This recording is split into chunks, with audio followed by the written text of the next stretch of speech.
नमस्कार साथियों। तो चलिए हम लोग जो है ना जीव विज्ञान से प्रश्नों को लेते हैं और आज देखेंगे विज्ञान एवं प्रौद्योगिकी के प्रश्न। जीव विज्ञान में जीव विज्ञान की शाखाएं जैव विकास, वर्गिकी, पादप आनुवंशिकता, जैव उर्वरक, कोशिका, मानव शारीरिकी, रुधिर परिसंचरण तंत्र। तो पहले देखेंगे जीव विज्ञान की शाखाएं। जंतु विज्ञान अध्ययन करता है, यानी जूलॉजी में किस चीज़ का अध्ययन किया जाता है? जीवित व मृत जानवर दोनों का अध्ययन किया जाता है।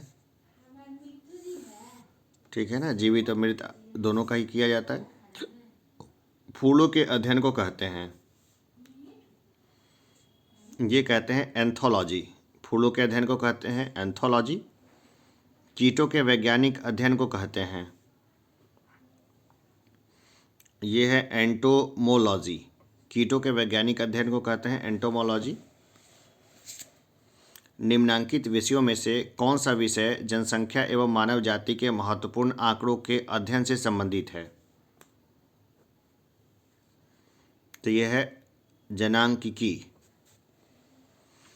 विभिन्न संस्कृतियों के वैज्ञानिक विवरण के तुलनात्मक अध्ययन को कहते हैं, ये कहते हैं एथनोलॉजी। जैविक जगत में होने वाले कार्य, गुण व पद्धति के अध्ययन के इस ज्ञान को मशीनी जगत में उपयोग करने को क्या कहते हैं? ये कहलाता है बायोनिक्स। पैलियो वनस्पति के अंतर्गत अध्ययन करते हैं, पादप जीवाश्म का अध्ययन करते हैं।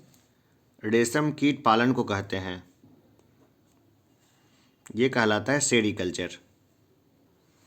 मधुमक्खी का उपयोग किया जाता है, एपीकल्चर में मधुमक्खी का उपयोग किया जाता है। सब्जी के लिए काम आने वाले पौधे के अध्ययन को कहते हैं, ये कहलाता है ओलेरीकल्चर। विटीकल्चर के द्वारा निम्नलिखित में से कौन एक उत्पादित होता है?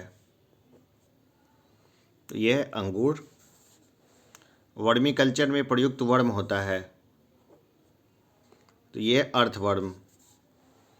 जेरेंटोलॉजी निम्नलिखित में से किसके अध्ययन से संबंधित है? तो ये व्यक्ति की जो एज बढ़ती है ना, उससे संबंधित है। जैसे जैसे उम्र बढ़ती है, जड़ा विज्ञान भी अगर लिखा हुआ रहता तो वो भी सही रहता। जड़ा विज्ञान यानी उम्र की वृद्धि का विज्ञान, तो वृद्ध सही लगा मुझे। वृद्धावस्था एवं काल प्रभावन के विषय में ज्ञान प्राप्त करने की विधा को कहते हैं, ये कहते हैं जेरेंटोलॉजी। पैडोलॉजी निम्न वैज्ञानिक अध्ययन से संबंधित है, मिट्टी से संबंधित है पैडोलॉजी। अस्थियों का अध्ययन विज्ञान की किस शाखा के अंतर्गत किया जाता है? तो यह है ऑस्टियोलॉजी। सर्पों के विषय में जानकारी प्राप्त करना कहलाता है, ये कहलाता है सर्पेंटोलॉजी। हाइड्रोपोनिक्स क्या है? मृदा विहीन पादप संवर्धन है हाइड्रोपोनिक्स। और जैव विकास की बात करते हैं हम लोग। वर्तमान प्रमाण के अनुसार पृथ्वी पर जीव का उद्गम हुआ है लगभग, तो ये देखिए कितने जीरो हो गए, इकाई, दहाई, सैकड़ा, हजार, 10,000, लाख, 10 लाख, करोड़, 10 करोड़, अरब। 2 अरब वर्ष पूर्व जो है जीव उद्गम हुआ है। पृथ्वी पर सबसे पुराना जैव कौन सा है? तो यह है नील हरित शैवाल। विकासवाद का सिद्धांत किसने प्रतिपादित किया? ये डार्विन ने प्रतिपादित किया था। जीव विकास यानी इवोल्यूशन को सर्वप्रथम किसने समझाया? ये समझाया लैमार्क ने।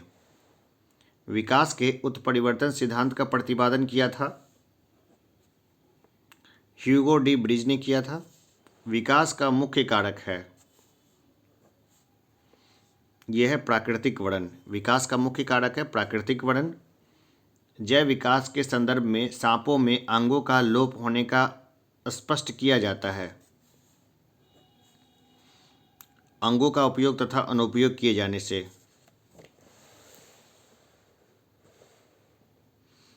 भारत की विशाल वन्य बिल्लियों में से किसके बारे में कहा जाता है कि वह हाल ही में विलुप्त हो गई हैं?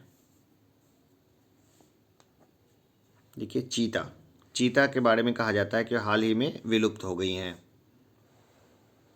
आधुनिक मनुष्य के पूर्वज आधुनिक मनुष्य के हाल का पूर्वज है। हाल का पूर्वज है क्रो मैग्नन मानुस। आर्कियोटोपेरिक्स है। जुरैसिक युग का सर्वपुरातन पक्षी को बोलते हैं आर्कियोप्टेरिक्स। आर्कियोपेटेरिक्स किन वर्गों के प्राणियों के बीच की योजक कड़ी है? यह है सरीसृप व पक्षी के बीच की योजक कड़ी है। मैमथ पूर्वज है। हाथी का पूर्वज है मैमथ। डायनासोर थे, है ना, तो ये थे डायनासोर मेसोजोइक सरीसृप इसको बोलेंगे। मेसोजोइक टाइम पे थे ये, डायनासोर रहे, मेसोजोइक युग में रहे डायनासोर। चलिए अब वर्गीसी से संबंधित प्रश्नों को देखते हैं। गर्म रुधिर वाले जंतु वे होते हैं जो अपने शरीर के तापक्रम को हमेशा एक सा बनाए रखते हैं। निम्नलिखित में से कौन मछली नहीं है? स्टारफिश मछली नहीं है। निम्न में से कौन एक वास्तविक मीन है? तो यह है कैटफिश। निम्न में से कौन सी वास्तविक रूप से मछली है? ये देखिए, समुद्री घोड़ा वास्तविक रूप से मछली है। निम्नलिखित में से कौन एक मछली है? देखिए, समुद्री घोड़ा जो है ना, एक मछली है। सबसे बड़ा स्तनपायी कौन सा है? तो व्हेल मछली है सबसे बड़ा स्तनपायी। व्हेल निम्न वर्गों में से किस वर्ग का प्राणी है? स्तनपायी है। निम्न में से कौन सा स्तनपायी है? देखिए, व्हेल एक स्तनपायी है। निम्नलिखित में से कौन अंडे देता है और सीधे बच्चे नहीं देता? यह एकिडीना, ठीक है ना, सीधे बच्चे नहीं देता, अंडे देता है और स्तनधारी प्राणी है वो। उड़ने वाला स्तनपायी है। देखिए, चमगादड़ स्तनपायी है और ये उड़ सकता है। निम्नलिखित उड़ने वाले जीवों में से कौन सा पक्षी वर्ग में नहीं आता? चमगादड़ नहीं आता है। डॉल्फिन वर्गीकृत किए जाते हैं। डॉल्फिन जो है ना, स्तनी है, यानी अपने बच्चे को दूध पिलाते हैं। निम्नलिखित में से सील किस जाति का है? सील है स्तनपायी। निम्न में कौन सा गुण मनुष्य को अन्य सभी वानर गुणों से पृथक करता है? जानने की इच्छा प्रकट करना। निम्नलिखित में से कौन सा एक कपी नहीं है? लंगूर एक कपी नहीं है। ऑक्टोपस एक मृदु कवची है। ऑक्टोपस एक मृदु कवची है। सबसे बड़ा अकशेरुकी है। यह है स्क्विड। सबसे बड़ा अकशेरुकी कौन सा है? तो यह स्क्विड। टिक और माइट वास्तव में होते हैं। मकड़वंशी होते हैं टिक और माइट। जुगनू होता है एक कीट होता है जुगनू।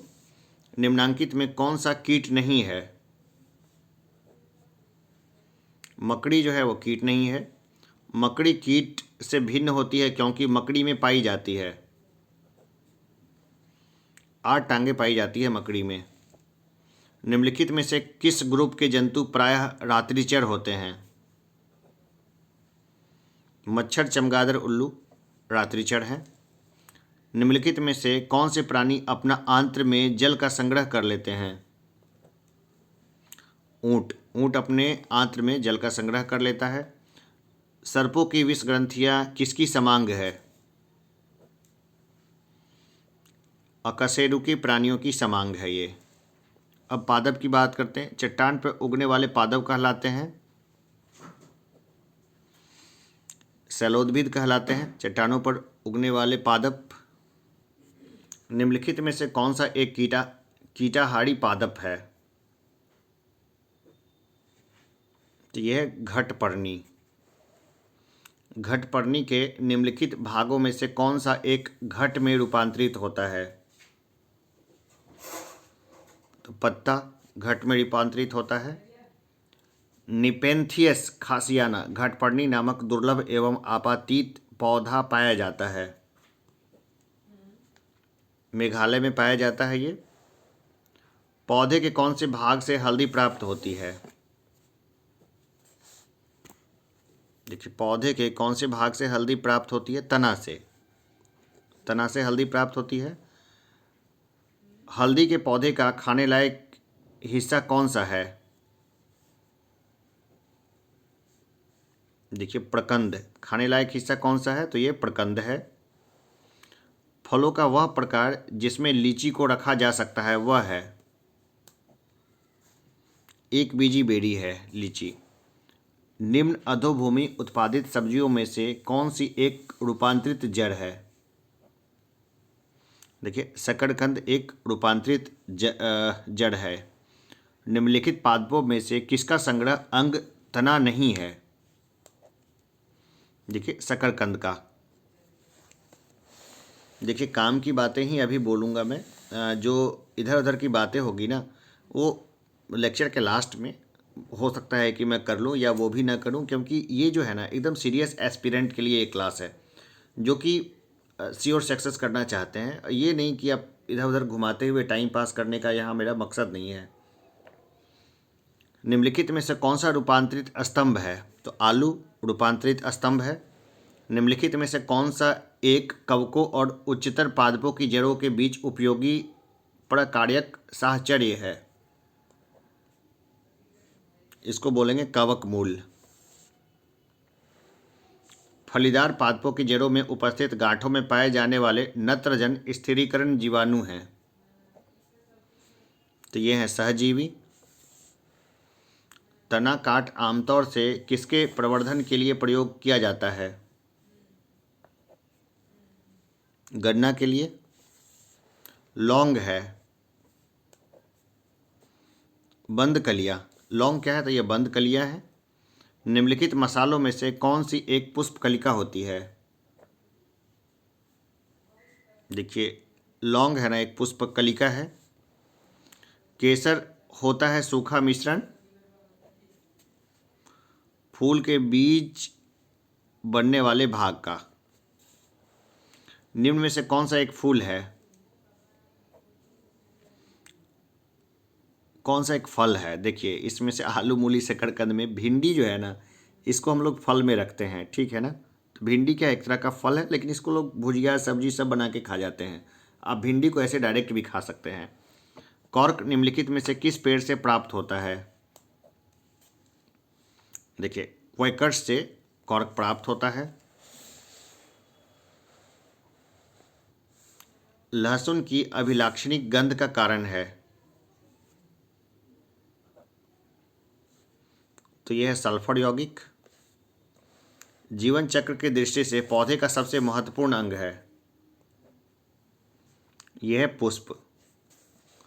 लाल मिर्च तीखी होती है क्योंकि उसमें उपस्थित होता है कैप्सेसिन उपस्थित होता है इसमें। रेशम का कीड़ा सिल्कवर्म अपने जीवन चक्र के किस चरण में वाणिज्यिक तंतु यानी फाइबर ऑफ कॉमर्स पैदा करता है? ये प्यूपा में है ना, कोशित बोलेंगे, प्यूपा स्टेज में करता है ये। कुनैन जो मलेरिया के लिए एक प्रमुख औषधि है वह प्राप्त होती है? आवृतबीजी पादप से वह प्राप्त होती है। कुनैन जो मलेरिया के इलाज में प्रयोग की जाती है सिनकोना पादप के किस भाग से आती है? ये छाल से आती है कुनैन। मलेरिया निदान हेतु आर्टीथर नाम की औषधि प्राप्त होती है? बीजीय पादप से प्राप्त होती है ये। निम्न में से किस समूह के जीवों का डूबने से हुई मृत्यु का पता लगाने में महत्व है? डाइटम। डाइटम का। शहतूत का फल है तो यह है सोडोसिस। निम्न रेशों में से कौन पौधे के तने का उत्पाद नहीं है? तो यह है कपास। लेग हीमोग्लोबिन पाई जाती है लेग्यूम मूल ग्रंथियों में। निम्नलिखित में से कौन सा मानव निर्मित धान्य है जो प्रकृति में नहीं पाया जाता है? तो यह है ट्रिटिकेल। सूक्ष्म जीवाणु यानी बैक्टीरिया को देखा जा सकता है कंपाउंड खुर्दबीन के द्वारा। शुष्क जलवायु के भली भांति अनुकूलित पेड़ पौधों को कहते हैं? इसको कहते हैं मरुद्भिद। एपीफाइट्स वे पौधे हैं जो अन्य पौधों पर निर्भर हैं यांत्रिक अविलंब के लिए। जल की अधिकतम मात्रा जिसकी पौधों को आवश्यकता होती है वह उसे अवशोषण निम्न के माध्यम से करते हैं। जड़ों के बालों से करते हैं वो। हाइड्रोफाइट कहते हैं एक जलीय पौधे को हाइड्रोफाइट कहते हैं। पौधे द्वारा ली गई विकिरण ऊर्जा निम्न परिणाम देती है। जल का प्रकाश अपघटन। आर्की बैक्टीरिया के एक समूह को उत्पादन के लिए उपयोग में लाया जाता है मीथेन के। अधिकांश कीट श्वसन कैसे करते हैं? वातक तंत्र से करते हैं। सेब के फल में लाली का कारण है यह है एंथोसाइनिन। ईस्ट और मशरूम हैं फफूंद है। ये दोनों ईस्ट और मशरूम दोनों क्या हैं? फफूंद है। कपास का प्रमुख घटक है तो ये देखिए यह है सेलुलोस। मॉर्फिन किससे प्राप्त होती है? 98 नंबर क्वेश्चन छूट गया, चलिए उसको पहले देखते हैं। लाइकेन मिश्रित जीव हैं जो बने होते हैं कवक एवं शैवालों से। मॉर्फिन किससे प्राप्त होती है? ये फल से प्राप्त होती है मॉर्फिन। अफीम पुष्प पौधों के किस भाग से प्राप्त होता है? अधपके फल से। चीरा लगा के आपने देखा होगा, कई बार बीबीसी के कार्यक्रमों में भी दिखाते हैं तालिबान को खेती करते हुए अफीम की। आनुवंशिकता से संबंधित प्रश्नों को देखेंगे। वर्तमान आनुवंशिक विज्ञान का जनक कौन है? यह है ग्रेगर जॉन मेंडल। वर्तमान आनुवंशिक विज्ञान का जनक है ग्रेगर जॉन मेंडल। मेंडल ने अपने चिर प्रतिष्ठित वंशागति नियमों को प्रतिपादित करने में जिस जीवधारी का उपयोग किया था वह था तो यह था गार्डेन पी यानी मटर का पौधा था वो। जीनोम चित्रण का इनसे संबंध है।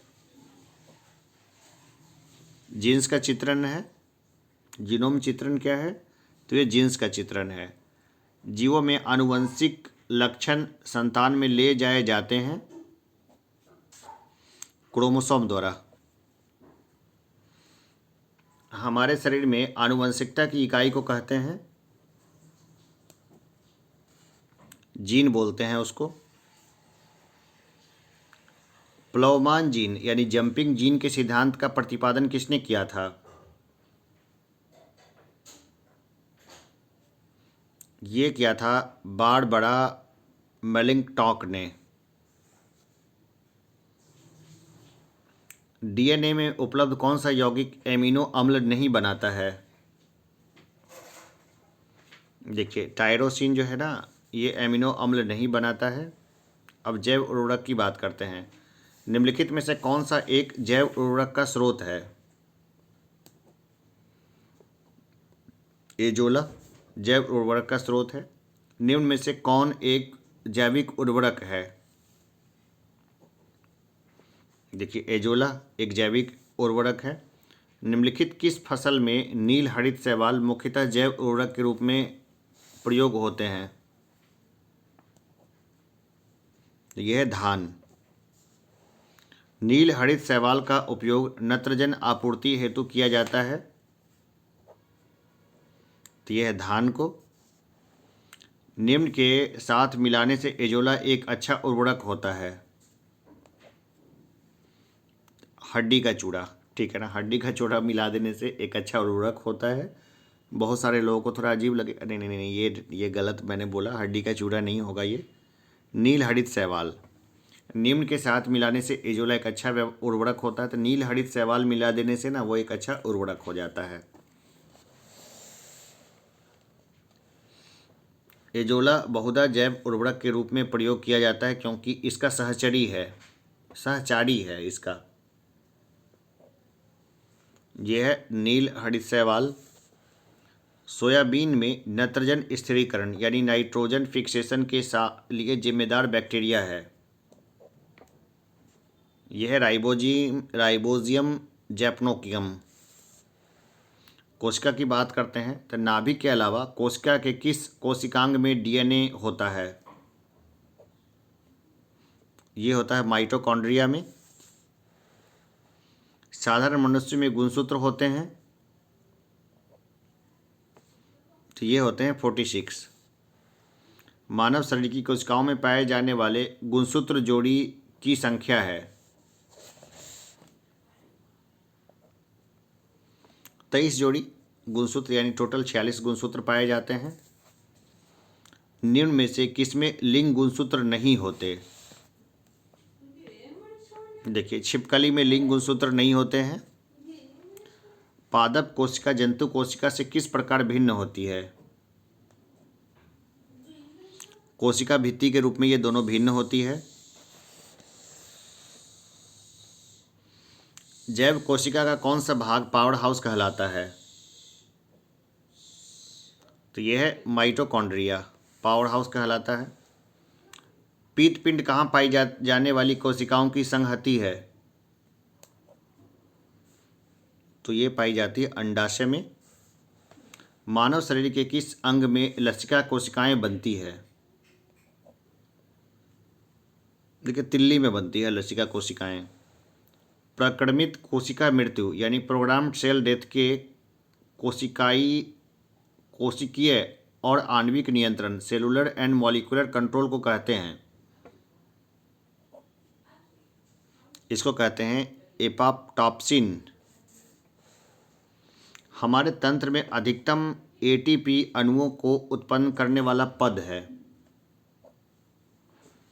तो यह है क्रेब्स चक्र। अब बात करते हैं मानव शारीरिकी की बात करते हैं, तो हमारे शरीर का अधिकतम भार बना है, जल से बना है। एक वयस्क मानव शरीर में जल प्रतिशत होता है लगभग 65% होता है। ये वयस्क मनुष्य में होती है 206 अस्थियां होती है वयस्क मनुष्य में। निम्नलिखित में से कौन मानव शरीर की सबसे छोटी हड्डी है? स्टेपीज सबसे छोटी हड्डी है। हमारे शरीर की लघुत्तम हड्डी पाई जाती है कान में पाई जाती है।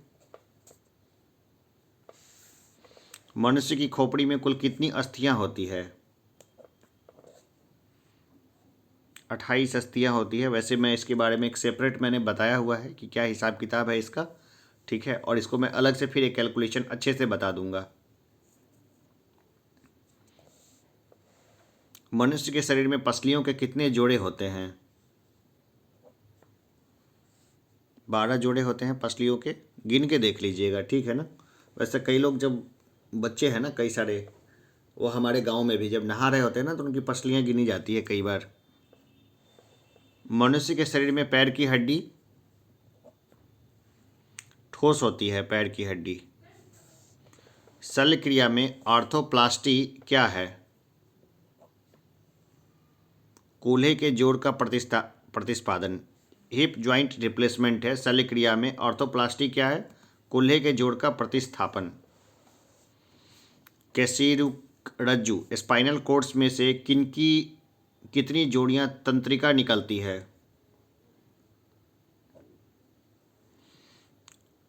31 जोड़ियां तंत्रिका निकलती है। एक स्वस्थ मनुष्य एक दिन में निम्नलिखित मात्रा में पेशाब करता है। भाई 1.5 लीटर मूत्र त्याग करता है एक व्यक्ति एक दिन में। प्रत्यास्थ प्लास्टिक उत्तक टिश्यू जो हड्डियों को एक साथ पकड़े रहते हैं उन्हें कहते हैं लिगामेंट, है ना। स्नायु इनको हिंदी में बोलते हैं, अंग्रेजी में लिगामेंट। लिगामेंट लगभग सब लोग जानते हैं। दांतों पर जमी परतें बनी रहती है। देखिए उसमें भोजन के कण होते हैं, थूक होता है, मुख अम्ल होता है और बैक्टीरिया होता है। अस्थि एवं दंत निर्माण हेतु निम्नलिखित में से किनकी आवश्यकता होती है? कैल्शियम और फास्फोरस की आवश्यकता होती है। मनुष्य के जीवन काल में कितने दांत 2 बार विकसित होते हैं? देखिए 20 दांत 2 बार विकसित होते हैं। निम्नलिखित में से कौन हमारे शरीर का सबसे दृढ़ भाग है? दंतवल्क सबसे दृढ़ भाग है।